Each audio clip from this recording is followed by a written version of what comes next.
Começamos então o nosso estudo em Colossenses, capítulo 1. Na realidade, continuamos, né? Eu vou ler primeiro o versículo 19. Porque foi do agrado do Pai que toda a plenitude nele habitasse em Cristo. Nós já falamos isso da outra vez. E que, havendo por ele feito a paz pelo sangue da sua cruz, por meio dele reconciliasse consigo mesmo todas as coisas, tanto as que estão na terra, como as que estão nos céus. Aqui, quando fala de reconciliação, é importante entender que não se trata da reconciliação que normalmente acontece entre duas pessoas, né? Duas pessoas se desentendem, vamos nos reconciliar, não é? Então eu perdoo você, você me perdoa, e aí vamos se reconciliar em torno disso. Mas, na realidade, a reconciliação é do homem para com Deus. Porque Deus nunca brigou com o homem, vamos dizer assim, né? O amor de Deus continua inalterado. Apesar do homem ter caído em pecado, o amor de Deus por ele é o mesmo de sempre. Não houve alteração. Deus não precisa se reconciliar com o homem. O homem é que precisa ser reconciliado com Deus. Mas Deus não precisa ser reconciliado com o homem. E aqui ele fala no versículo 20 de reconciliar todas as coisas. Todas as coisas. No versículo 21, ele fala de reconciliar as pessoas. A vós também, que noutro tempo erais estranhos e inimigos no entendimento pelas vossas obras más, agora, contudo, vos reconciliou. Então, são duas coisas diferentes. Primeiro, Deus reconciliar todas as coisas consigo. E segundo, Deus reconciliar as pessoas consigo. A reconciliação de todas as coisas ainda é futura. Ela não aconteceu ainda, ela só vai acontecer no fim de tudo, quando o Senhor terminar todos os seus juízos e essa terra for destruída e forem criados novos céus e nova terra. Aí sim, todas as coisas terão sido reconciliadas. Ou seja, é como se Deus passasse uma borracha em toda a sua criação e dissesse: ok, vamos colocar no estado como se nada tivesse acontecido. Vamos esquecer tudo o que aconteceu. Falando em termos, né? Porque nós sabemos que Deus não vai esquecer dos anjos que pecaram e nem das pessoas que não quiseram se reconciliar com Deus. Isso existe até uma passagem eu acho que é Filipenses. Deixa eu ver se eu consigo encontrar aqui. É Filipenses 2, versículo 10.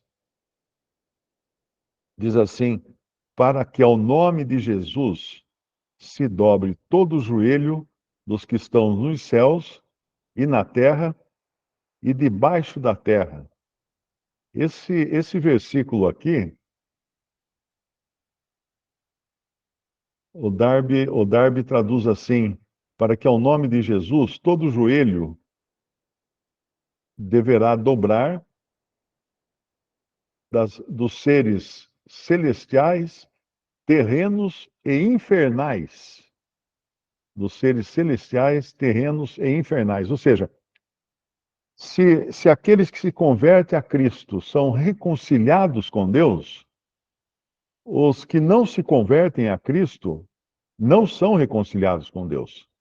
E os anjos que caíram também não serão reconciliados com Deus.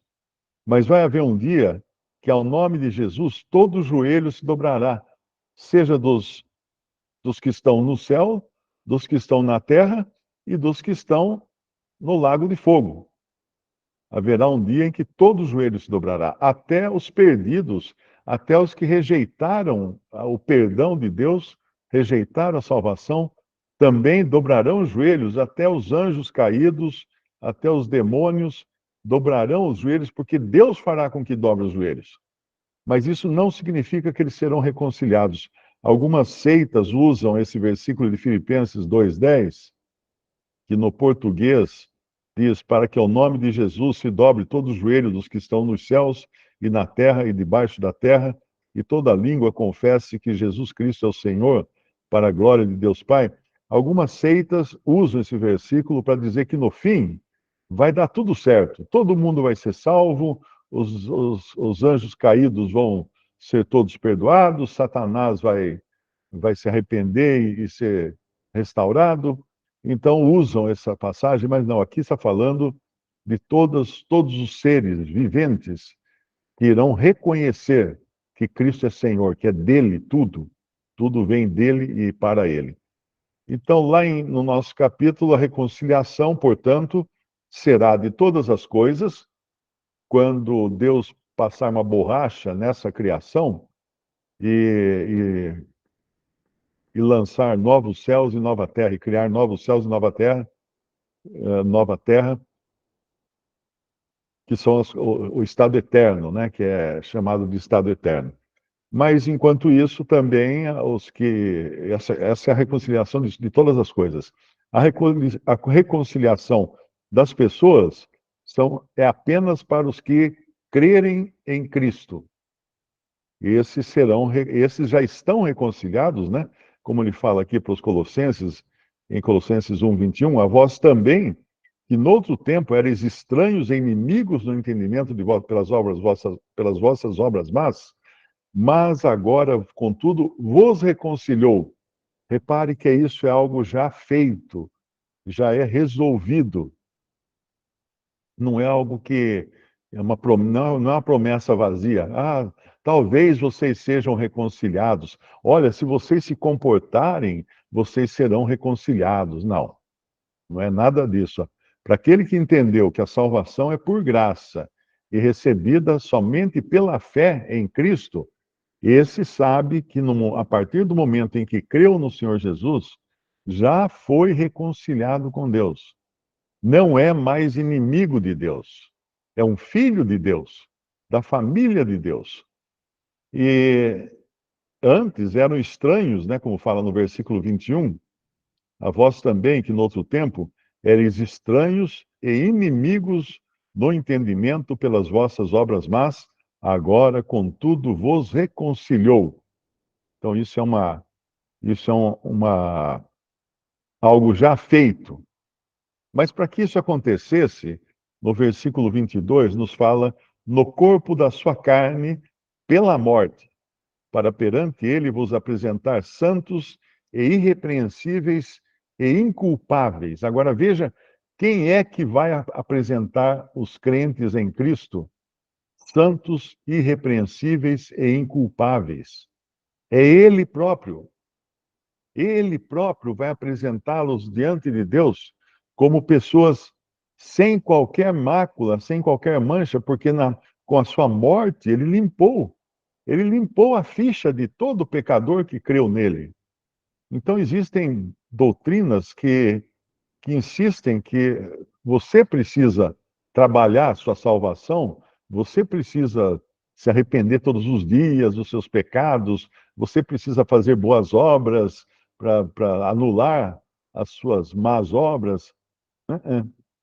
A graça é total e o perdão de Deus é completo quando uma pessoa crê em Jesus como seu Salvador.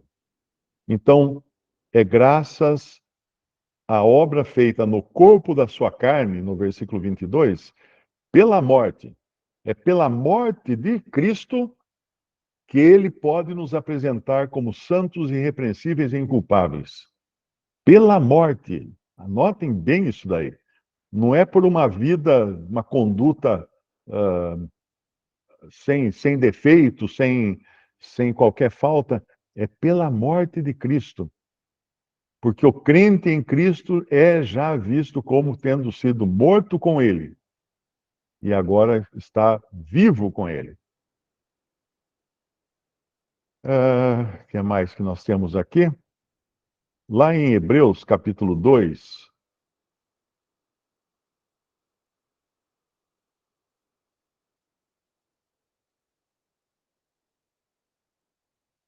em Hebreus capítulo 2, ele fala também um pouco disso, no versículo 14. E visto como os filhos participam da carne e do sangue, também ele participou das mesmas coisas, para que pela morte aniquilasse o que tinha o império da morte, isto é, o diabo, e livrasse todos os que, com medo da morte, estavam por toda a vida sujeitos à servidão. Porque, na verdade, ele não tomou anjos, mas tomou a descendência de Abraão. Ou seja, o Senhor Jesus veio como um ser humano. Ele não veio como um anjo, ele veio como um ser humano, de carne e sangue. Porque era preciso que alguém, que um ser humano morresse no lugar dos humanos. Mas teria que ser um ser humano perfeito, sem defeito, sem pecado, sem mancha qualquer. E ele era assim. Visto como os filhos participam da carne e do sangue, também ele participou das mesmas coisas, para que pela morte, não pela boa conduta do crente, pela morte, ou nem pelas boas obras do crente, pela morte, aniquilasse o que tinha o império da morte, isto é, o diabo, e livrasse todos os que, com medo da morte, estavam por toda a vida sujeitos à servidão.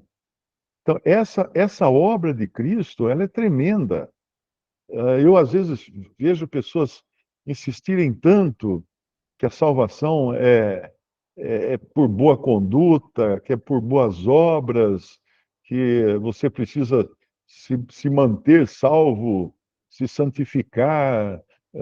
Na realidade, tudo isso é muito bom, muito bonito, mas é o sangue de Cristo que nos purifica de todos os nossos pecados. Não é qualquer coisa nossa. É aquilo que ele fez, é a obra dele. Porque se fosse dependendo apenas de nós, de nossa boa conduta, de nosso bom andar, da nossa religiosidade ou qualquer coisa, para que Cristo teria vindo morrer? É como ele fala, Paulo fala isso na carta aos Gálatas, né? Se, se é pela guarda da lei, né? Cristo morreu em vão, Cristo morreu de balde, morreu em vão. Se fosse por obras, mas não é por obras, é pela fé somente em Cristo Jesus. Voltamos lá então no nosso capítulo de Colossenses, capítulo 1, no corpo da sua carne pela morte, versículo 22, para perante ele vos apresentar santos e irrepreensíveis e inculpáveis. Ele nos apresenta diante do Pai dessa maneira, com essa ficha limpa aí. Agora, no versículo 23, tem um C aqui que parece que estraga toda a festa, né? Se, na verdade, permanecerdes fundados e firmes na fé, e não vos moverdes da esperança do evangelho que tendes ouvido. Esse se pode dar a impressão de que a salvação pode ser perdida. Não é? Ele fala tudo isso. Se, na verdade, permanecerdes fundados e firmes na fé, e não vos moverdes da esperança do evangelho. Ai, e se eu então não permanecer fundado e firme na fé? Ai, e se eu me mover da esperança do evangelho, eu vou perder minha salvação? Esse ser aqui é apenas para deixar uma coisa muito clara, que a fé verdadeira, ela é permanente. Ela é permanente. A continuidade, a perseverança é prova de uma fé permanente, de uma fé verdadeira. Porque um salvo, um crente, um filho de Deus, ele também cai em pecado, ele também peca. Quando ele peca, ele tem recurso de confessar o seu pecado, né? Se dissermos que não temos pecado, fazemos de Deus mentiroso. Isso está escrito lá em 1 João. Então, aqueles que acham que estão levando uma vida sem pecado, estão fazendo Deus mentiroso. Vamos até ler o versículo em 1 João, 1 João capítulo 1. Se dissermos, versículo 8, se dissermos que não temos pecado, enganamo-nos a nós mesmos e não há verdade em nós. Se confessarmos os nossos pecados, ele é fiel e justo para nos perdoar os pecados e nos purificar de toda a injustiça. Se dissermos que não pecamos, fazemo-lo mentiroso e a sua palavra não está em nós. Então, aquele que prega que uma pessoa para ser salva, ela não pode pecar mais, no momento que ela se converte a Cristo, ela não peca mais, está dizendo que Deus é mentiroso. Já está fazendo um pecado horrível aí. Percebe? Porque enquanto nós estivermos num corpo de carne, que nós fomos salvos, nós recebemos uma nova vida e uma nova natureza agora. Somos agora nova natureza em Cristo. Porém, o nosso corpo ainda não foi salvo. O meu corpo está pior do que quando eu me converti. Quando eu me converti, eu tinha 23 anos de idade. Estava bem bom, com toda energia, memória boa, né?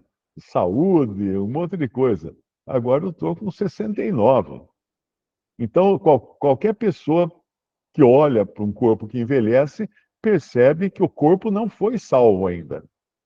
Assim como o Senhor disse que vai reconciliar consigo mesmo todas as coisas, é porque todas as coisas não foram reconciliadas ainda.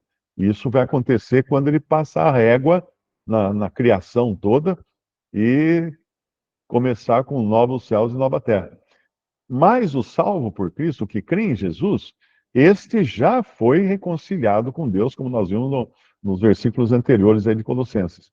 Porém, o seu corpo não está reconciliado ainda. O seu corpo de carne só vai ser salvo no dia da ressurreição ou da transformação, quando se Cristo voltar, os que estiverem vivos serão transformados e subirão então já com um corpo perfeito. Enquanto isso, nós vivemos nessa carcaça aqui, ó, nessa carcaça caindo os pedaços, deixando paralama de um lado, pneu caindo do outro. É assim que vivemos. E, eventualmente, não que seja licença para pecar, eventualmente pecamos, porque pecamos até por pensamento. Então, se alguém disser que não peca, está fazendo Deus mentiroso. É o que está escrito aqui. Se dissermos que não pecamos, fazemo-lo mentiroso, e a sua palavra não está em nós. Não é licença para pecar isso. É simplesmente reconhecer que enquanto nós estivermos nesse corpo de carne, estamos sujeitos a cair, estamos sujeitos a pecar. Mas deixa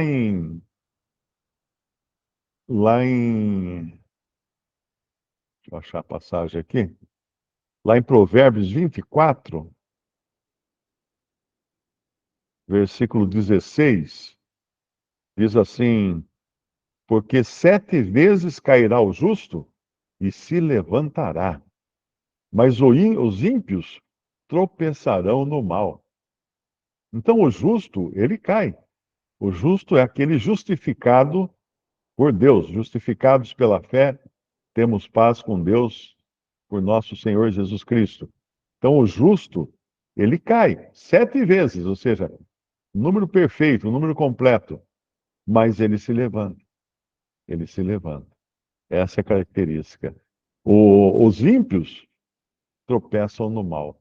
Os ímpios não se levantam quando caem. Então, muito importante entender que a, a reconciliação é do homem para Deus. Deus não precisa se reconciliar com ninguém porque ele não pecou. Ele não errou. A falta não foi dele, a culpa não foi de Deus, a culpa foi do homem. E o homem reconciliado com Deus no momento em que ele crê em Cristo como seu Salvador. E esse ser aqui, se na verdade permanecerdes fundados e firmes na fé, simplesmente demonstra que poderiam existir entre os colossenses, para quem Paulo estava escrevendo essa carta, alguns que não eram verdadeiramente convertidos. Alguns que só entraram na moda, entraram na onda, como existe hoje. Se você pegar uma assembleia de irmãos congregados ao nome do Senhor, eventualmente vai ter algum ali ou alguns que nunca se converteram. Acharam que aquela turma é legal, acharam que aquela maneira de reunião é legal, é agradável, e começaram a reunir, mas pode ser que nunca tenham se convertido a Cristo. É claro que é o Senhor quem conhece os que são seus. O Senhor conhece os que são seus, fala em 2 Timóteo capítulo 2. Nós não conhecemos. Nós não conhecemos. Todo dia eu recebo alguém que escreve perguntando, Mário, será que o meu amigo é convertido? Porque ele fez isso e fez aquilo, ele vai na igreja, tudo, mas faz isso e faz aquilo. Eu falo, amigo, eu não, isso é o Senhor que sabe, eu não sei. Eu só tenho certeza da conversão de uma pessoa. Desse eu tenho certeza absoluta que ele é convertido. O nome dele é Mário. Mas eu não posso falar por mais ninguém. É claro que a gente tem os filhos, tem os parentes, os amigos, os irmãos, né? Nós podemos dizer que são convertidos, porque professam crer no Senhor Jesus, andam de modo coerente com essa fé no Senhor Jesus, porém, eu já vi gente que só faltava criar asa de anjo. E, de repente, o cara mergulha numa perdição horrorosa, né? De pecado e desviado totalmente dos caminhos do Senhor. Então, afirmar mesmo, eu afirmo que eu sou salvo. Eu fui salvo pela misericórdia de Deus e pela graça de Deus. Agora, cada um afirme de si mesmo isso. Porque aquele que realmente crê, ele vai permanecer fundado e firme na fé, sem dúvida alguma. E não vai se mover da esperança do Evangelho. Não vai se mover da esperança do Evangelho. Vai ficar firme o tempo todo. A, a, a prova da realidade de uma conversão é que o cara termine a sua vida firme. Sua carreira seja completada firme na fé. Pode ser, às vezes, até que se desviou dos caminhos do Senhor, viveu uma vida totalmente torta, mas chega no leito de morte, ele reconheça tudo isso, confesse o seu pecado a Deus. Mas é ele somente que tem a palavra final. Muito importante entender isso, principalmente numa época de religiosidade que nós vivemos, né? Às vezes você acha que é porque o sujeito vota no partido da direita, então ele é crente, então ele crê em Jesus, ele é salvo por Cristo. Não é assim que funciona. Veja a própria carta aos Hebreus, ela tem um capítulo lá, o capítulo 6 de Hebreus, dá a impressão que um crente poderia perder a salvação, mas o que ele está falando ali não é de um crente que vai recuar, é de um apóstata, é um que conheceu tudo, todas as verdades do Evangelho e tudo mais, só aqui na cabeça, mas nunca realmente foi nascido de novo. Nunca recebeu o selo do Espírito Santo. Nunca teve a Jesus como seu Salvador. Então, Paulo aqui, se na verdade permanecerdes fundados e firmes na fé, e não vos moverdes da esperança do Evangelho que tendes ouvido, o qual foi pregado a toda criatura que há debaixo do céu, e do qual eu, Paulo, estou feito ministro. Esse que foi pregado a toda criatura debaixo do céu é algo em andamento, porque, na realidade, no dia de Pentecostes, havia ali só judeus, mas havia judeus de 12 nações debaixo da terra, debaixo dos céus, né? 12 nações diferentes da terra, que depois sairiam para suas respectivas nações, levando aquela mensagem do evangelho que eles tinham escutado. Então, logo de começo já, o evangelho se espalhou para diferentes nações. E depois, com a perseguição que aconteceu por causa de Estevão, do apedrejamento de Estevão, mais ainda o evangelho se espalhou. Nós vemos isso, eu acho, que é no capítulo 11 de Atos. Não tenho certeza, mas alguém pode depois conferir lá. Porque daí o evangelho vai para todos os lugares com pessoas levando esse evangelho. Agora,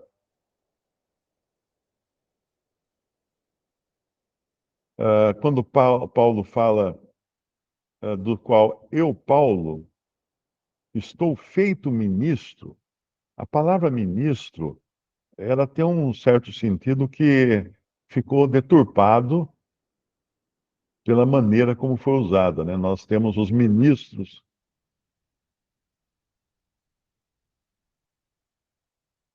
que alguém arrastou uma cadeira no andar de cima aqui. Nós temos os ministros do governo, né? E muitas vezes é um título que a pessoa pensa que é um ministro, ele é superior, ele é alguma coisa. Na realidade, o ministro é um garçom, é aquele que ministra, aquele que serve alguma coisa, que distribui alguma coisa. O ministério é uma função de você distribuir. Por exemplo, eu estou ministrando a palavra de Deus aqui. Eu estou sendo um ministro. Então, o ministro, ele é um servo. Ele serve os outros. É como o garçom, que ele ministra o alimento nas mesas do restaurante. Ele é um ministro. E Paulo aqui, então, se coloca, do qual eu, Paulo, estou feito ministro. E aí, no versículo 24, ele vai falar uma outra coisa que é muito importante. Regozijo-me agora no que padeço por vós, e na minha carne cumpro o resto das aflições de Cristo pelo seu corpo, que é a igreja. Aqui é importante entender que ele não está querendo dizer que Cristo não sofreu tudo que tinha que sofrer. Não foi afligido em tudo que tinha que ser afligido, ao morrer por nós, levando sobre si os nossos pecados. Não. O que ele está querendo dizer aqui é que ele, ou qualquer um que hoje ministre a palavra de Deus, ele também está cumprindo o resto das aflições de Cristo. Por que isso? Lembre-se da conversão de Paulo. Ele se converteu quando ele foi chamado no caminho de Damasco. Ele era chamado de Saulo, né? Que é o mesmo Saul do Antigo Testamento. Saulo, Saulo, por que me persegues? Porque quando ele estava perseguindo os cristãos, ele estava perseguindo a Cristo. E hoje, qualquer pessoa que aflija um cristão está afligindo a Cristo. Então, as aflições de Cristo continuam a existir no mundo, porque cristãos no mundo inteiro estão sendo afligidos por causa do nome de Cristo. Por isso que Paulo fala: eu cumpro o resto das aflições de Cristo pelo seu corpo, que é a igreja. Toda perseguição que é feita ao corpo de Cristo, a igreja, é feita contra o próprio Senhor Jesus Cristo. É bom entender isso. E aqui nós temos mais uma outra, uma outra verdade preciosa, porque Paulo falou no versículo 23 do Evangelho, da esperança do Evangelho que foi pregado a toda criatura, etc., do qual eu, Paulo, estou feito ministro. Então, um dos ministérios de Paulo era o Evangelho, as boas novas da graça de Deus, de Cristo vindo ao mundo para salvar pecadores. Esse é um ministério de Paulo. Mas Paulo tinha um outro ministério. E esse outro ministério, ele vai falar a partir do versículo 24. Regozijo-me agora no que padeço por vós, e na minha carne cumpro o resto das aflições de Cristo pelo seu corpo, que é a igreja, da qual eu estou feito ministro. Mais uma vez. Primeiro ele falou que ele era do evangelho, ele era ministro. Agora ele tá falando que ele é ministro da igreja. Ah, então Paulo fez um curso de teologia e foi ordenado pastor da igreja ABCD, é por isso que... Não, não, não tem nada a ver com isso. Nada. A igreja é o corpo de Cristo. A igreja é o conjunto de todos os salvos por Cristo, em todo o mundo. Todos. Cada vez que uma pessoa é salva por Cristo, ela é acrescentada ao corpo de Cristo, que é a igreja. Às vezes eu recebo mensagens do tipo: eu quero congregar com os irmãos para eu poder fazer parte do corpo de Cristo. Não, minha filha. Se você já creu em Jesus um dia, você já é parte do corpo de Cristo. Ah, mas eu não congrego em lugar nenhum. Não importa, não importa. Se você abrir lá em Atos, Atos capítulo 2, o que que você encontra lá no versículo 47? Louvando a Deus, todos os que haviam se convertido ali, né, depois da pregação de Pedro. Louvando a Deus e caindo na graça de todo o povo. E todos os dias acrescentava o Senhor à igreja, aqueles que se haviam de salvar. O Senhor acrescentava ao seu próprio corpo, que é a igreja, aqueles que iriam se salvar, ou que haviam de se salvar, ou que eram salvos, como outra versão fala, louvando. Enquanto isso, acrescentava-lhes o Senhor, dia a dia, os que iam sendo salvos. Então, quem é que acrescentava as pessoas à igreja? Hã? A própria pessoa se fazia membro da igreja? Não! Ninguém de si mesmo consegue se fazer membro da igreja, porque isso é a função do Senhor, que acrescenta cada pessoa ao seu próprio corpo. Ser membro do corpo de Cristo não é preencher uma ficha de membresia de alguma denominação religiosa, não. Não existe isso na Bíblia. Ser membro do corpo de Cristo é ter sido salvo por ele, ter crido no Evangelho e recebido a salvação, o selo do Espírito Santo, no momento em que creu, porque essa é a verdade. Aquela bobagem que pregam nas igrejas pentecostais, que você precisa falar em línguas para ser batizado com o Espírito Santo. O batismo com o Espírito Santo foi feito uma vez só na história, no dia de Pentecostes, quando o Espírito Santo desceu sobre a igreja que estava sendo formada. Aquelas 130 pessoas eram a igreja na sua formação. E ali então, foi formada a igreja com o batismo do Espírito Santo. Pensa no navio quando é lançado ao mar. Tem uma cerimônia, não sei se todo mundo aqui já viu aqueles vídeos, né? Do navio vai ser lançado, eles constroem um palanque assim na frente do casco do navio. Aí tem uma autoridade lá e pega uma garrafa de champanhe e quebra no casco do navio. Aí soltam um rojão, aplaudem. Então, ali foi o batismo daquele navio. O batismo daquele navio que está indo agora ser lançado no mar. O batismo com o Espírito Santo da igreja foi naquele dia de Pentecostes. O navio já está navegando há muito tempo. Se alguém está esperando um batismo do Espírito Santo, amigo, tá lá atrás na história. 2000, você chegou a 2000 anos atrasado, porque lá todos os salvos por Cristo foram batizados em um corpo. Lá atrás, no dia de Pentecostes, Paulo fala isso, inclusive em 1 Coríntios, capítulo, eu acho que é capítulo 14 ou capítulo 12, não, capítulo 14, é,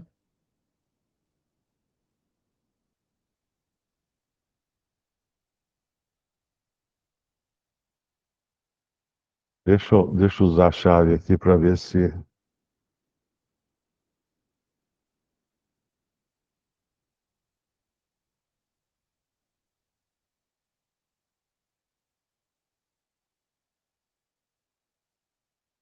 1 Coríntios capítulo 12. versículo 13. Veja aqui. É Paulo quem está escrevendo isso, é Paulo quem está dizendo. Pois todos nós, Paulo inclusive, fomos batizados em um espírito, formando um corpo, quer judeus, quer gregos, quer servos, quer livres, e todos temos bebido de um espírito. Paulo, quando é que você foi batizado em um espírito? Lá em Pentecostes. Mas Paulo, você nem era convertido ainda? Não importa. Não importa. Aquele é o batismo de formação do corpo, de formação da igreja. Quando o Exército Brasileiro foi formado, foi naquela data da formação. Nem lembro que data é, não estudei muito bem na história na escola. Mas ali naquela data, o Exército Brasileiro foi formado. A partir daí, todo soldado que se alista no Exército Brasileiro, ele é do Exército Brasileiro. Ele não precisam inventar o Exército, fundar de novo o Exército Brasileiro. Todo marinheiro que vai viajar nesse grande navio que chama Igreja hoje, ele não precisa esperar que quebrem de novo a garrafa de champanhe no casco do navio. Ela foi quebrada lá atrás, quando o navio foi lançado ao mar. O batismo do Espírito Santo foi lá atrás, foi lá no dia de Pentecostes. E eu nem lembro mais onde é que eu estava, que eu vim parar nessa explicação, mas vamos voltar lá para Colossenses, capítulo 1, novamente. Então, resumindo, Paulo tinha dois ministérios. Um, ele era ministro do Evangelho, das boas novas de que Cristo veio ao mundo, morreu na cruz, derramou sangue para salvar pecadores. Esse era um ministério de Paulo. Mas ele tinha um segundo ministério. Qual era? Corpo de Cristo. Corpo de Cristo. No versículo 25, né? Final do versículo 24. Pelo seu corpo, que é a igreja, da qual eu estou feito ministro, segundo a dispensação de Deus que me foi concedida para convosco, para completar a palavra de Deus. Onde está escrito aí para cumprir a palavra de Deus, entenda que o sentido aí é completar.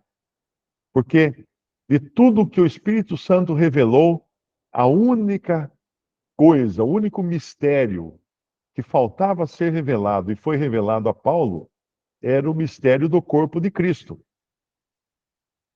E ele fala no versículo 26, o mistério que esteve oculto desde todos os séculos, em todas as gerações, e que agora foi manifesto aos seus santos, aos quais Deus quis fazer conhecer quais são as riquezas da glória deste mistério entre os gentios, que é Cristo em vós, esperança da glória. Agora veja uma coisa interessante. Ah, eu me lembro, quando eu ainda tinha acabado de me converter, comecei a reunir com uma família de irmãos batistas lá em Alto Paraíso de Goiás. Se alguém já ia reclamar que eu não falei de Alto Paraíso, aí, ó. Tinha um salãozinho, tinha um salãozinho que era bem pequenininho, com algumas cadeiras, alguns bancos de madeira, bem toscos, né? Ali era uma congregação batista, mas não tinha pastor. Então tinha uma família, tinha o João, que era o irmão, e ele que pregava nessa congregação batista, e a Ruth, que era a esposa dele, que fazia a escola dominical para as crianças. E aí chegamos, eu e minha esposa, né, de recém-chegados, e comecei também a pregar o evangelho junto com o João. Então nós convidávamos pessoas da cidade para vir ouvir o evangelho, e meus alunos também da escola onde eu lecionava. O João também era diretor da mesma escola de segundo grau, Escola Moisés Nunes Bandeira, escola estadual, e nós pregávamos o evangelho. E tinha algumas velhinhas também que estavam sempre ali, que eram convertidas, mas eu me lembro um dia que só tinha nós, né? Só nós ali, só os crentes. E, de repente, ficou aquela dúvida: o que eu vou falar? O que eu vou pregar? O evangelho, todo mundo ali já era convertido. Então, ficou a primeira vez que eu senti um negócio estranho.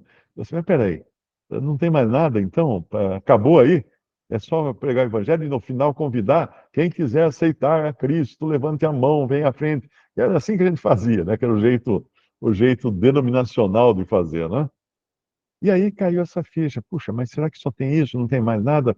E essa passagem aqui deixa claro: você tem o ministério de Paulo do Evangelho e o ministério de Paulo da igreja, que era o mistério que estava oculto desde os séculos, em todas as gerações, e que agora foi manifesto aos seus santos. Então, é triste porque nós olhamos hoje na cristandade, e na maioria dos lugares, nunca passam do Evangelho. Não que seja ruim, né?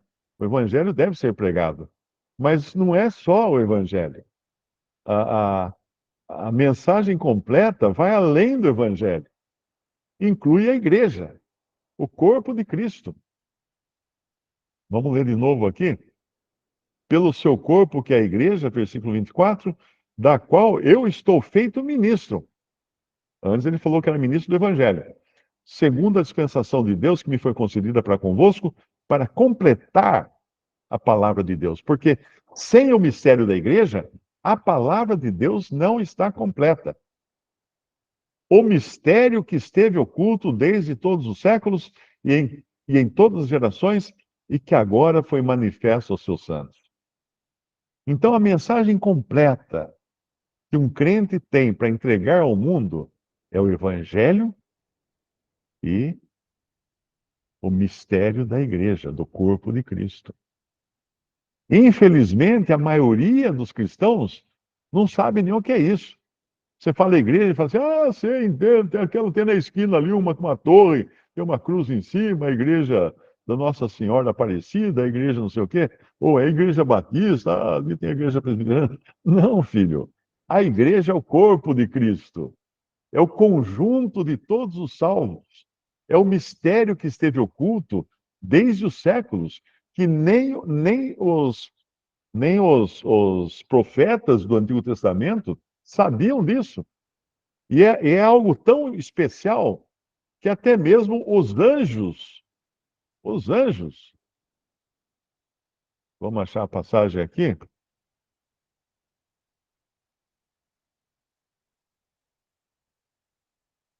em Efésios, capítulo 3, versículo,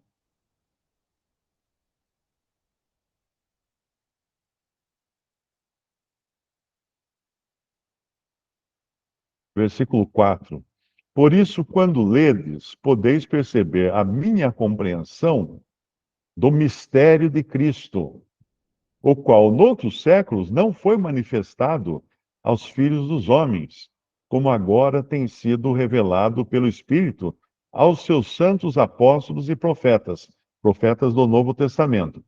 A saber que os gentios são coerdeiros e de um mesmo corpo, olha o corpo aí, e participantes da promessa em Cristo pelo Evangelho, do qual fui feito ministro pelo dom da graça de Deus que me foi dado segundo a operação do seu poder, a mim, o mínimo de todos os santos, me foi dada esta graça de anunciar entre os gentios, por meio do Evangelho, as riquezas incompreensíveis de Cristo, e demonstrar a todos qual seja a dispensação do mistério que desde os séculos esteve oculto em Deus. O que isso quer dizer? Que ninguém sabia ainda, nem no Antigo Testamento, nem os profetas do Antigo Testamento sabiam. Desde os séculos esteve oculto em Deus, que tudo criou. Espera aí que tem uma coceira de nariz. E demonstrar a todos qual seja a dispensação do mistério que desde os séculos esteve oculto em Deus, que tudo criou por meio de Jesus Cristo, para que agora, pela igreja. Pela igreja. Ah, que igreja? Aquela que tem na esquina? Não, filho. O corpo de todos os salvos por Cristo, para que agora, pela igreja, a multiforme sabedoria de Deus seja conhecida dos principados e potestades nos céus. Nos céus. Então, a igreja agora, ela é o filme que está em cartaz nos céus. Os anjos, as potestades, as dignidades todas, os principados, estão todos assistindo, olhando para a igreja. Porque para eles é um filme que não faz sentido, porque os anjos que caíram não tiveram perdão, não puderam ser reconciliados com Deus. Mas os homens perdidos, caídos em pecado, que se converteram, foram reconciliados com Deus e foram transformados num corpo que é chamado o corpo de Cristo, do qual ele é a cabeça. Então, para os anjos e para os seres espirituais, isso é uma coisa incrível. É o melhor filme em cartaz. Para que agora, pela igreja, a multiforme sabedoria de Deus seja conhecida dos principados e potestades nos céus. Então, quando um cristão não vai além do evangelho, ele está perdendo muito. Porque são dois assuntos principais, que eram os dois ministérios de Paulo. Um, o evangelho. O outro, a igreja, o corpo de Cristo. E hoje, se fala sobre a igreja, poucos cristãos entendem o que você está falando. Alguns acham que a igreja é a continuação de Israel. É um Israel 2.0. Não é. Não é. A igreja não existia. Lá em Mateus capítulo 16, depois que Pedro faz aquela revelação, fala aquilo que o Espírito Santo revelou a ele, né? Tu és o Cristo, o Filho do Deus vivo. E aí o Senhor fala para Pedro que... Vamos lá, Mateus 16. Mateus 16. E Simão Pedro, versículo 16. Mateus 16, versículo 16. E Simão Pedro respondendo a pergunta, quem vocês dizem que eu sou? Disse, tu és o Cristo, o Filho do Deus vivo. E Jesus respondendo, disse-lhe, bem-aventurado és tu, Simão Barjonas, porque tu não revelou a carne e o sangue, mas meu Pai que está nos céus. Pois também eu te digo que tu és Pedro, e sobre esta pedra edificarei a minha igreja. Quem estuda um mínimo de português, de verbos, sabe que edificarei é futuro. Ele não está dizendo aqui edifiquei a minha igreja, ou estou edificando a minha igreja. Não, edificarei a minha igreja, porque era futuro ainda. Era um futuro que apontava para aquele dia de Atos 2, quando o Espírito Santo desceu à terra e línguas como que de fogo, né, parecidas com fogo, foram vistas sobre aquelas pessoas ali reunidas, e foi onde começou a igreja. Ah, mas que igreja? A igreja batista? Não, filho, a igreja, o corpo de Cristo, que é o conjunto de todos os salvos. Ah, mas não é a igreja católica? Não. Se você é membro de qualquer igreja que tem um nome ou não tem um nome ou qualquer coisa, essa não existe no olhar de Deus. Porque a igreja verdadeira são todos que creem em Cristo. Eles podem até estar reunidos em diferentes lugares, mas o conjunto é a igreja. A totalidade dos salvos por Cristo é o corpo de Cristo, do qual ele é a cabeça. Os homens inventaram depois um sem número aí de igrejas, não é? Com nomes diferentes, com regras diferentes, mas isso nem arranha o corpo de Cristo, porque quando Cristo vier buscar a sua igreja, quem ele vai levar? Ah, aquela da esquina? Ah, aquela da avenida ali? Não. Ele vai levar todos os salvos. Todos os salvos vão subir com ele para o céu. Ele vai levar todos os salvos. Não, ele não vai pedir, olhar no crachá, deixa eu ver sua carteirinha de que igreja que você é. Não, porque não existe isso aos olhos de Deus. Percebe? Voltamos lá então para Colossenses. Então, muito importante, quando falamos do Evangelho, lembrando que aquela pessoa, se ela se converter a Cristo, agora ela tem mais um assunto para conversar com ela. Ensinar a respeito do que é a igreja. Tem bastante literatura sobre isso. Quem quiser buscar no acervo digital cristão.com.br, tem bastante coisa que explica lá o que é a igreja, o que é o corpo de Cristo. Pesquise por corpo de Cristo e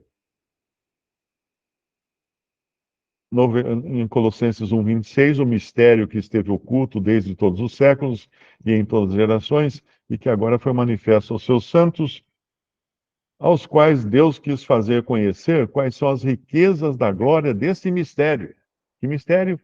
O corpo de Cristo, a igreja, entre os gentios, que é Cristo em vós, esperança da glória, a quem anunciamos, admoestando a todo homem, ensinando a todo homem em toda a sabedoria, para que apresentemos todo homem perfeito em Cristo. Perfeito como? Conhecendo o que é o Evangelho e conhecendo o que é o corpo de Cristo. As duas facetas do ministério de Paulo. E para isso também trabalho combatendo segundo a eficácia que opera em mim poderosamente. Então pergunto, você tem se conscientizado dessas duas facetas, desses dois ministérios do apóstolo Paulo, que são também dois ministérios de cada cristão, de cada salvo por Cristo. Não é só o evangelho. Claro, para salvação é apenas o evangelho, mas tem, continua. Depois de salvo, ele é feito membro do corpo de Cristo. Ao ser salvo, na primeira hora dizendo, ele é feito membro do corpo de Cristo. E o que é isso? Aí você tem todo um ensinamento que fala do corpo de Cristo. Lá em Coríntios também, Coríntios 10, Coríntios 11, Coríntios 12, tudo isso falando também do corpo de Cristo. Mas acho que por aqui a gente termina o capítulo 1 de Colossenses, e eu vou olhar se quem é que não está dormindo. Estou aqui. Deixa eu ver. É alguém que não está dormindo ainda. Vamos ver se tem alguma pergunta.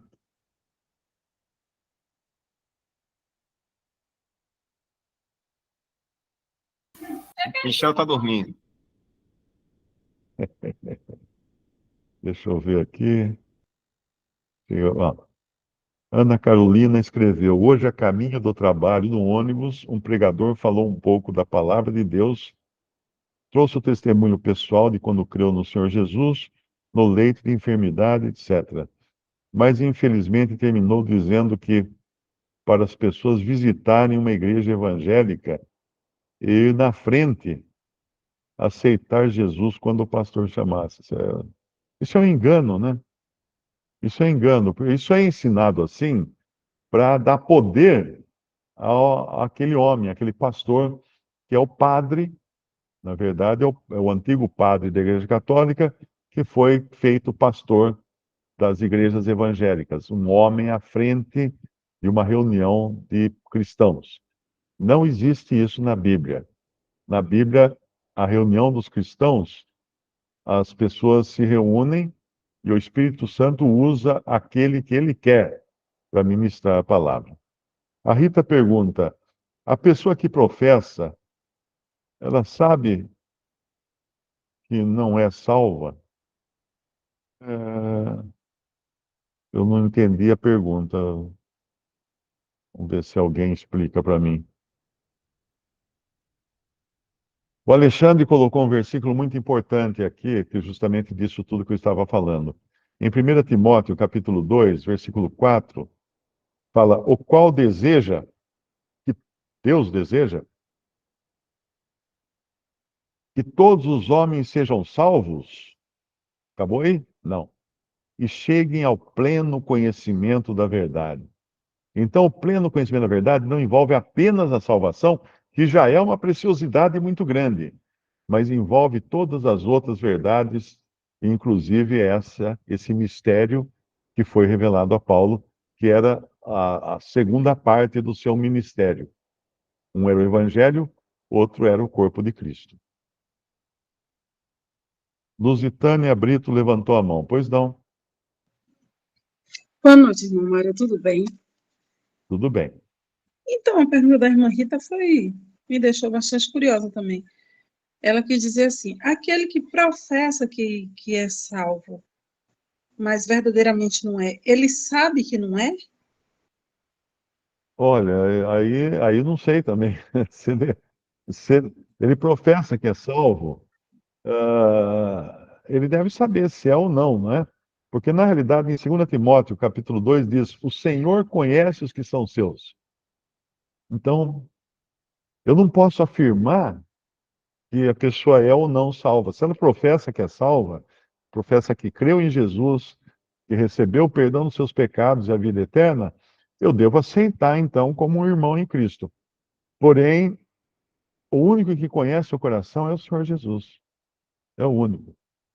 Uma evidência de uma pessoa salva é que ela tem aversão ao pecado, porque agora tem um outro inquilino morando no seu corpo, que é o Espírito Santo. Então, não que ela não caia em pecado, ela cai também. Mas quando ela cai, ela se sente estragada, ela se sente péssima. Pensa assim numa uma ovelha e uma porca foram passear alegremente pelos campos. E elas estavam caminhando num dia bonito de sol, naquela grama verde assim, e de repente as duas escorregaram. Escorregaram e rolaram para dentro de uma poça de lama suja, barro fedido. As duas caíram lá dentro. Tigum! O que acontece ali?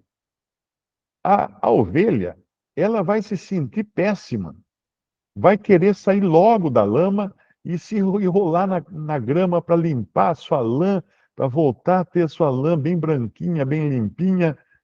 A porca, a porca vai ficar se refestelando, vai fuçar cada vez mais na lama, vai se afundar cada vez mais na lama.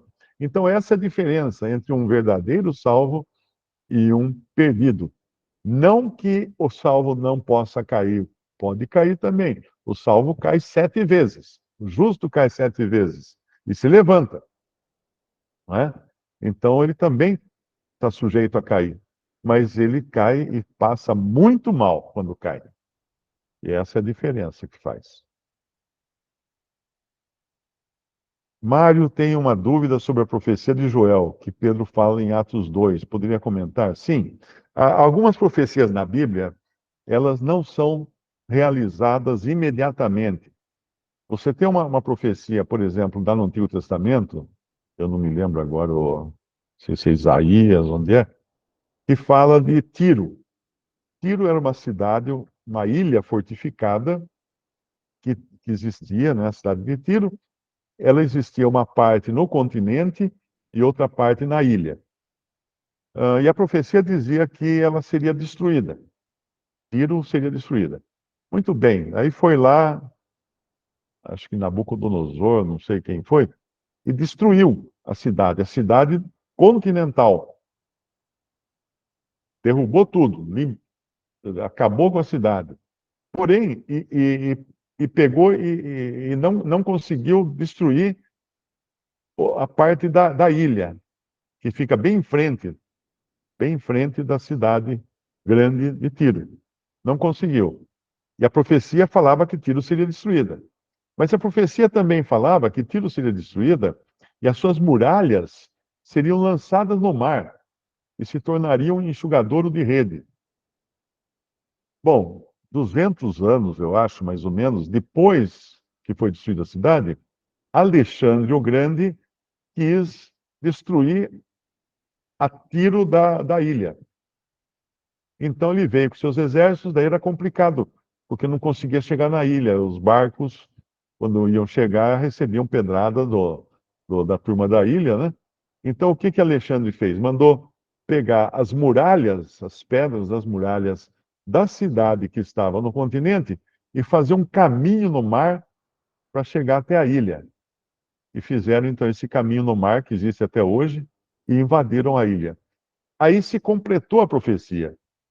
E se completou com os detalhes que não haviam sido feitos 200 anos antes, por exemplo, que as muralhas seriam lançadas no mar, não é? Então, a profecia é assim, ela pode começar a se cumprir e continuar depois. Você fala da profecia de Joel, é isso que aconteceu em Atos 2. Ela começa a se cumprir ali, uma parte dela, ou uma similaridade dela, não é? Mas não é o cumprimento total da profecia, porque o cumprimento total fala que os céus, tem um monte de coisa ali que não aconteceu, né? Por exemplo,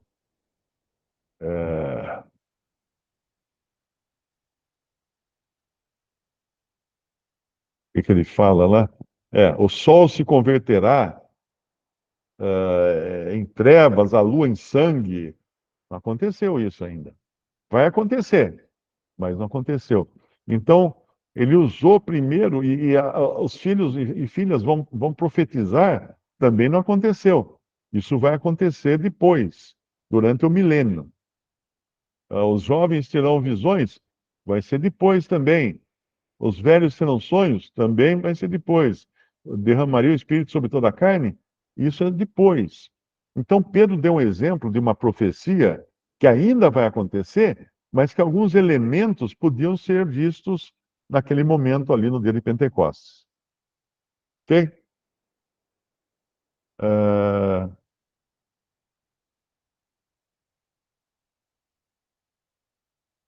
o Valdemir perguntou: a Bíblia fala de escuridão como algo ruim, mas gosto de ficar em ambiente escuro às vezes. A Bíblia fala de escuridão como algo ruim, generalizado? Não, na verdade não. É que a escuridão é a falta de luz. Deus é luz. Então, onde não tem Deus, tem trevas. Por isso que na criação, ah, nós vemos que no princípio criou Deus os céus e a terra. Aí deve ter acontecido a queda de Satanás e ficou tudo escuro, apagou a luz. Por isso que fala lá, a- as trevas, né? E havia trevas sobre a face do abismo, e o Espírito de Deus pairava sobre as águas. Aí Deus vem e fala: faça-se luz, ou seja, acenda a luz, porque a luz, na verdade, nunca deixou de existir. Deus não criou a luz, Deus é luz. Quando ele fala faça-se a luz, quer dizer, acenda a luz, né? Porque as trevas é a ausência de Deus, é a ausência de luz. É nesse sentido. Agora, eu também gosto de, às vezes, apagar a luz, ficar deitado no sofá, no escuro, ouvindo uma música, não tem nada de errado nisso. Ah, tendo em vista que a atual era da igreja trata-se de um parêntese profético, como entender o cumprimento de Joel 2, 28 e 29, no dia de Pentecostes, como é retratado em Atos 2,16? Acho que eu já expliquei, né? Eu acho que eu já expliquei.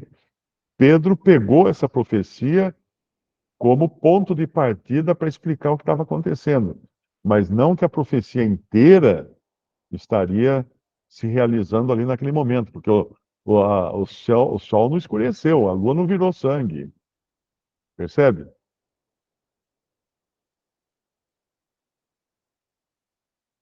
Mas é isso. Alguma outra dúvida?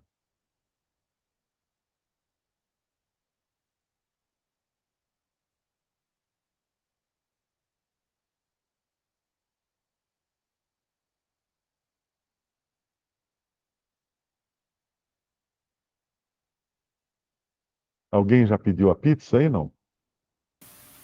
André, o Mário está falando aqui. Ah, Rita de cá, você estava com a mão levantada, mas já resolveu? Foi minha neta que apertou. Tá esperta ela, já quer perguntar assim, né? Então, Mário, tô achando que até aqui mesmo, viu? Então, a Ok, gente encerrou aqui o capítulo 1, certinho, né? isso. Pronto. Semana que vem, se estivermos aqui ainda, capítulo 2 de Colossenses.